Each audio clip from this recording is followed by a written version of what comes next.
morning, everyone. We'll call this the April 21st Board of Commissioners meeting to order. Please join me in the Pledge of Allegiance.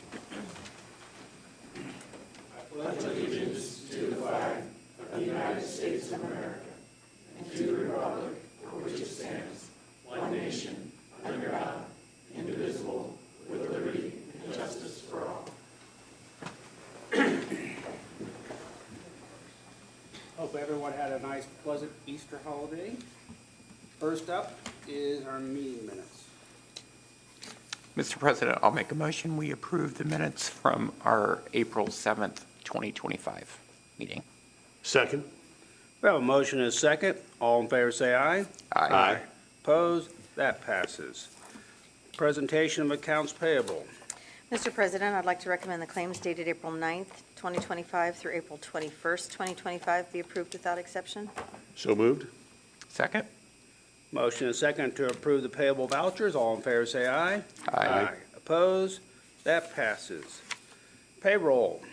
Mr. President, I'd also like to recommend the payroll dated April 11th, 2025 to be approved without exception. So moved. Second. Motion and second to approve the payroll. All in favor say aye. Aye. Opposed? That passes. Highway, Stewart, 2 items. It's already on. Good morning. Just have 2 quick items. The first being a temporary right of entry agreement. This is with SK Land Development on 50 West. It allows access to county to crossing a Bose ditch to construct a temporary early causeway crossing at the new Bridge 531, County Road 425 location. Mr. President, I'll make a motion. We approve this temporary right of entry agreement. Second. Motion and second to approve this agreement. All in favor say aye. Aye. Opposed? That passes. Our other item is a permit to block or impede a street. This is for the Race for Hope. It's a 10K, 5K walk-run on May 31st between 9 and 11 a.m., beginning and ending at Faith Church. Includes crossings at 550 East, and then through Brookfield Heights subdivision, Wildcat Valley subdivision, and it also includes portions of County Road 50 North. There are deputies set up to be at the major road crossings, and Faith is providing both private security and volunteers within the subdivisions. Mr. President, I move for approval to block the roads as outlined for the Race for Hope 5K, 10K on May 31st. Second? Motion and second to approve this blockage. All in favor say aye. Aye. Opposed? That passes. Thank you. Thank you. Sadie, you've got a few policy updates. Yes, so first we have policy 604, anti-retaliation. This policy prohibits retaliation in any form against employees who identify workplace issues such as fraud, waste, abuse, authority, gross mismanagement, or any appropriate conduct or practices, including violations that may pose a threat to the health, safety, or well-being of employees. This policy also includes a whistleblowing section. You want us to take these one at a time, or do you? Okay, if we do all 5. I'll do it. Next, policy 606, smoking and tobacco use. This is a current policy we have in place, a little bit of updated verbiage. Nothing outstanding on this policy. 637 is bereavement leave. We kept the basis of the policy the same. We did add that an employee is eligible for 5 workdays of paid bereavement leave for domestic partner. That was not included in the original policy. And 619 is a dress code policy. Explains that we need to be dressed appropriately for our job, and it goes through uniform standards. Uniforms must be returned to the county. We need to be kept in clean, neat, orderly fashion while on the job. And personal appearance standards goes for grooming and personal hygiene, jewelry, glasses, tattoos, cosmetics and fragrances. Okay, any questions on these 5 new personal policies? Mr. President, I would move for approval of Policy 604, Anti-Retaliation, 606, Smoking and Tobacco Use, 618, Personal Appearance Standards, 619, Dress Code, and 637, Bereavement Leave. Second. Okay, we have a motion and a second to approve all 5 of these policy changes. All in favor, say aye. Aye.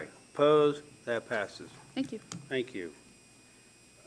Youth Services, oh, there's Rebecca, you snuck in. Morning. I don't get accused of sneaking in very often. Here I am. I'm asking your permission to contract with the Indiana Department of Child Services for our residential contract. This is the contract that is placed upon us in order to generate revenue for our per diem. So I saw the per diem amounts, but how do they relate to last year's? Were they constant? They haven't been set yet, so those are the per diems. Ooh, that's a great question.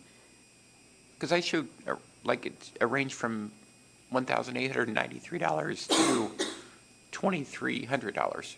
Those are our current. So Those are it starts. so those are the yes, so current, that would okay. start July 1, so that's our Okay. current. Okay.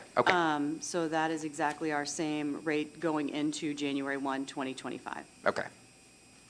Thank you for that clarity. I was like, no, those haven't been set yet, but those are our current ones. All right. Mr. President, I'll make a motion. We ratify that contract with the Indiana Department of Child Services for residential services.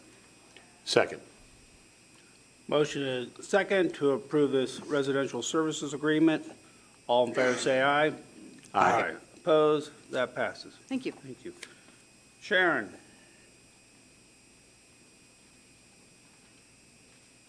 Good morning. Good morning. First one up, I'd like to ask permission for TEMA to apply for the Duke Energy Foundation requesting funds to cover hazmat equipment for our TEMA volunteers and employees. So moved. Second. Motion is second to grant permission to apply for TEMA. All in favor, say aye. Aye. Opposed? That passes. And then accepting grants, the Health Department has received an award from IDOH in an amount of $29,521 for the HIV prevention and surveillance for the Health Department from harm reduction section. So moved.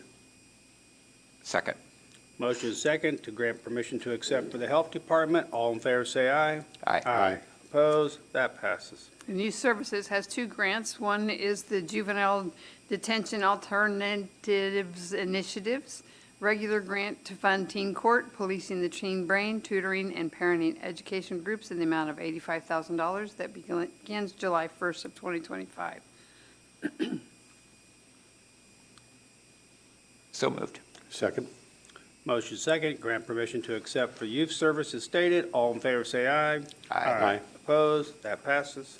And the second one Youth Services received was from Juvenile Community Corrections for the FY26 year, grant to fund school-based interventions, home detention, intense home-based services, and other evidence-based programming in the amount of $271,637. So moved.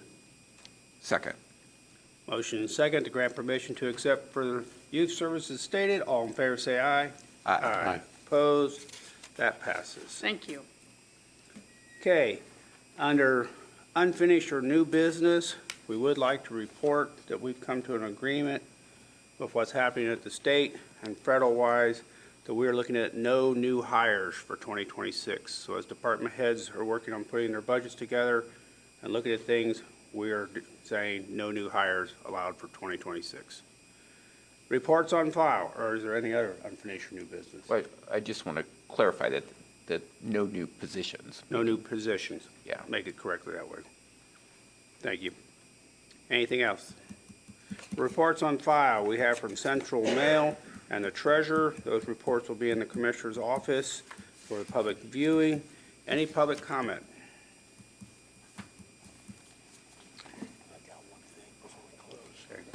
I think we know this young lady.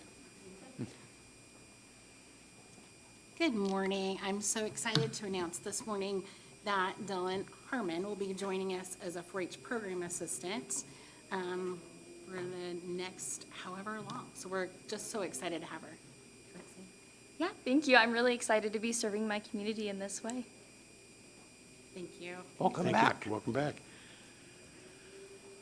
Any other public comment?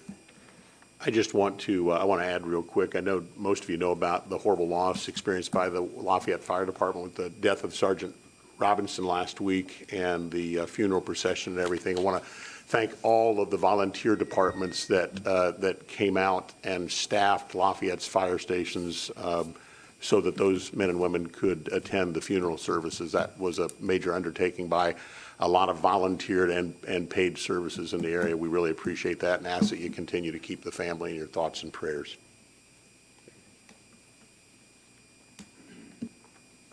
Yes, sir. My name is Sean Para. I'm originally from Newton County, Indiana. I just moved to Tippecanoe County about 2 weeks ago. I just emailed you guys. I apologize. I didn't know that there was an email that I could send information ahead of time with my soil sample data that I collected for Newton County, Indiana. I had a very big problem trying to find any resources in Newton County, being able to test for anything other than pH balances.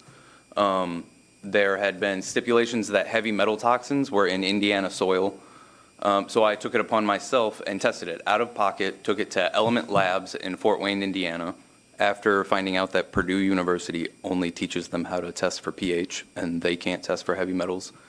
My question is Tippecanoe County any different? Do you guys have any resources, or does your soil and water county department only test like pH? First question. Chris? Can you come up so it's on the mic, please? And just for the minutes and the records, if you could, I guess, one, state your name, and two, there's a sign-up sheet just to put it on so she can get it in the minutes. You can talk if you No, it's fine. So Chris Gertz, Soil and Water Conservation District. So our conservation district will do the same thing, where we had to have you go to a lab to have them done.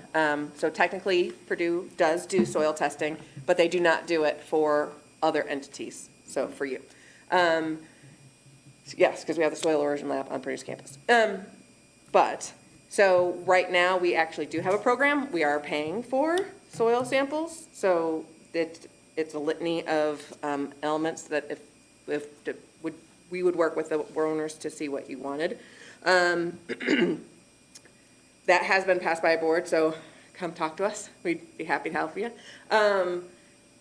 But in general, I mean, is that we've kind of passed that, answered that question? Yeah, I guess, so the question is, would I bring up a request to County Soil and Water with this list of different metals to have sent off, and you guys can take care of that?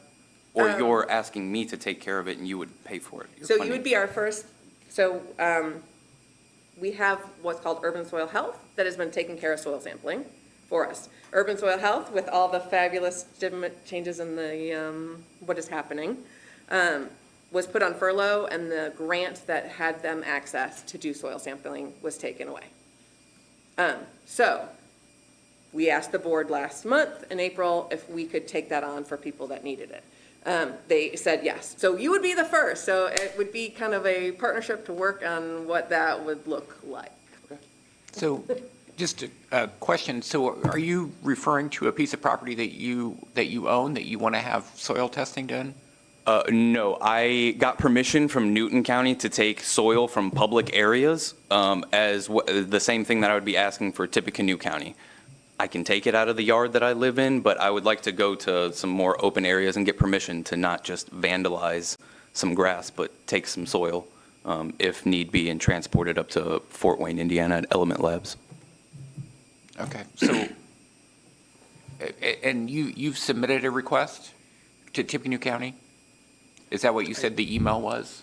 No, the email was my, with the lab results from Element Lab already, showing that soil is about 5,000 times the permissible level, like for it to be lethal to biological creatures, whether that be trees or humans that end up ingesting it and getting metals in your brain as forever chemicals.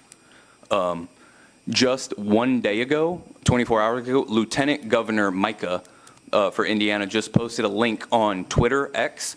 If anyone could go on, the link is for anything that you've noticed for weather modification and geoengineering. When you notice those foggy chemtrails up in the sky, that they're trying, that was said to be blocking out the sun and helping our ecosystem, it turns out that the soil sample data is showing that it's very toxic and it's getting into our soil.